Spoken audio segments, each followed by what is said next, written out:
That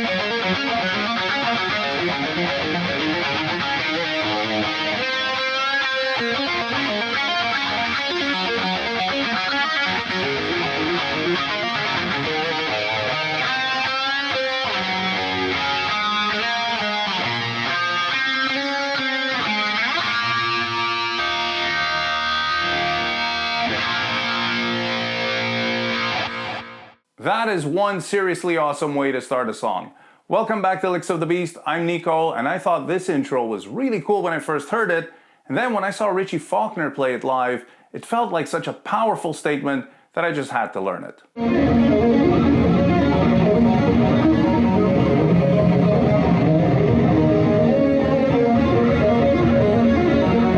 That was from one of the 2 Judas Priest shows that I attended so far this year, and I'm so excited that they're going to be doing more North American shows this fall, again with Sabaton, which is another one of my favorite bands.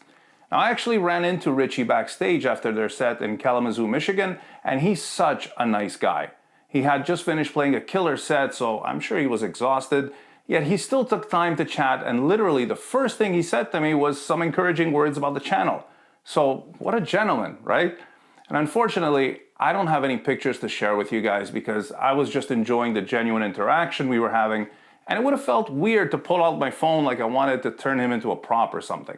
Maybe next time. Those of you who've been watching this channel for a while know how much I love classic heavy metal guitar, especially when it comes to players like Adrian Smith and Randy Rhoads.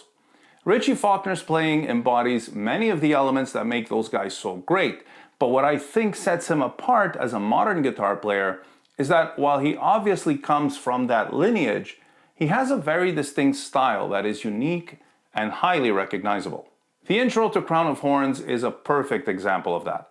So I think it's a great way to get a feel for the way he approaches the instrument. So I'm gonna play the whole thing again slowly, and then I'll take you through it step by step.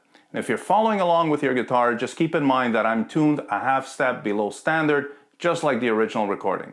So here it is played at slow speed.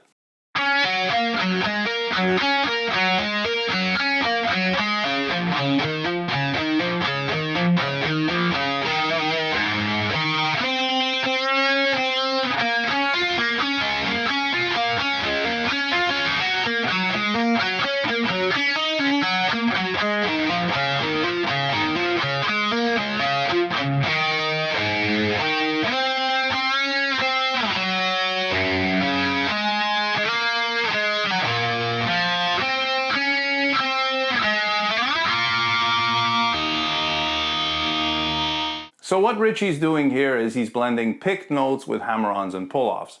And some of those pull-offs are to the open G and D strings, and that creates a rather circular pattern. So that, combined with a nice overdriven tone that isn't overly distorted, and what sounds like some chorus, delay, and perhaps a univibe, I'm never too sure when it comes to effects, but either way, all of this works together to create this massive wall of sound that is absolutely hypnotic. Oh, and for those of you who like to follow along with tabs, you could download them on the website licksofthebeast.com, and I really appreciate your support. The first section goes like this.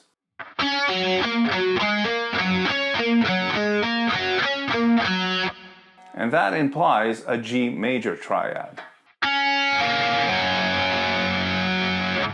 Now when you pull off the open strings like this, especially with a high gain tone, you have to be aware of how much you want those open strings to ring out.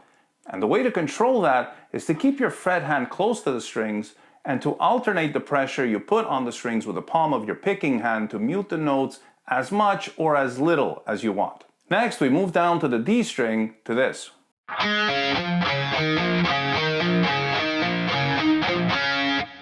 So it's almost the same thing, one string lower, and that implies a D major triad. The end of that bit has a choppier, more staccato feel that allows for a nice transition to the next part. Now to get this right, you'll want to pick the last 3 notes and apply a fairly heavy palm muting. Now we go to the first break in the pattern. And that's basically A major. Richie actually gives a slight push on the whammy bar to further embellish the bend on this part, But all my guitars with a Floyd Rose bridge are in standard tuning, so I'll have to make do without a bar. The first half of this intro ends up here.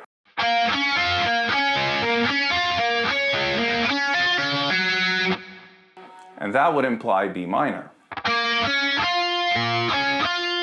Now, some of you that are hardcore Iron Maiden fans might have noticed some similarities between this intro and Adrian Smith's interlude on The Prisoner.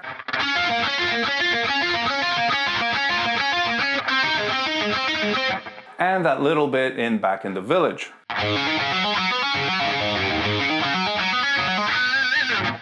Now, I don't think it was an intentional starting point, but this is how the music we grow up listening to becomes part of our own personal musical vocabulary. Before we continue, I'd like to take a quick minute to tell you about a few different ways that you could support the channel.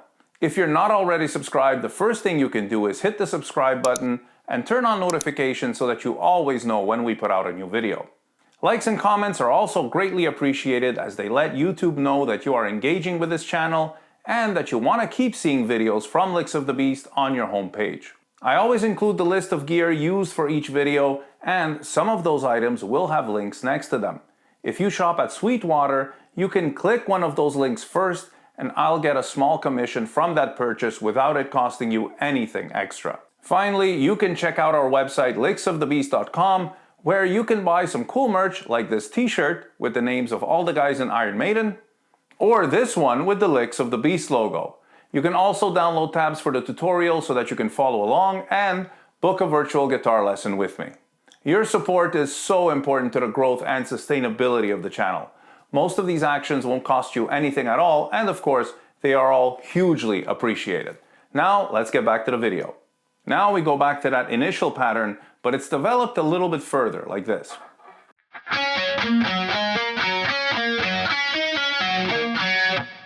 And then down a string.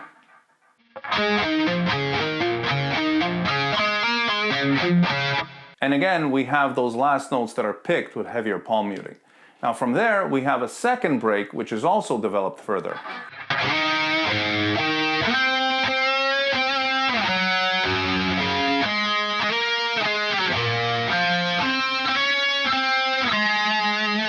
So this is the same pattern played as 3 chords. So you have A, then down to G, and up to B.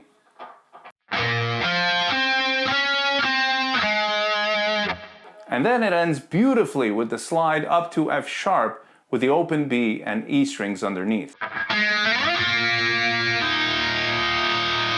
So you pick the G string at the 2nd fret, slide up to the 11th, pick the G and B strings together, and then add the E string on top, which makes it like a suspended chord to build tension.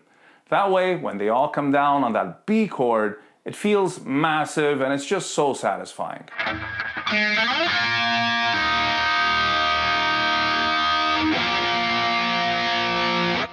As I did on the tutorial for the main riff of Iron Maiden's Back in the Village, I want to end this one with a few takeaways that I believe will be valuable to you beyond merely being able to reproduce this intro. So legato and pick notes are typically practiced as separate things so that you can isolate the technique and work on it specifically. But when you play, you should be able to combine the two approaches freely according to what makes the lines you're performing come to life in the best and most expressive way possible. When repeating a given pattern, it's sometimes good to add a slight variation to keep your audience engaged and paying attention, especially if it's a pattern that repeats over a changing tonal center. When you're playing with open strings using a high gain sound, it's very easy to sound sloppy if you're not being vigilant about muting. This is extremely important if you want to retain clarity and precision in the articulation. Finally, suspensions are a great way to create anticipation. Holding a suspended chord creates a need in the listener for resolution, and when you finally hit the unaltered version of that chord, as in the B sus4 to B power chord, the payoff can be absolutely massive. Now, if you have a different takeaway from this riff, or if you have any questions or thoughts, please do share that in the comments. It's always great to see the interesting conversations and insights that take place on the channel. Thank you all so much for watching. Cheers.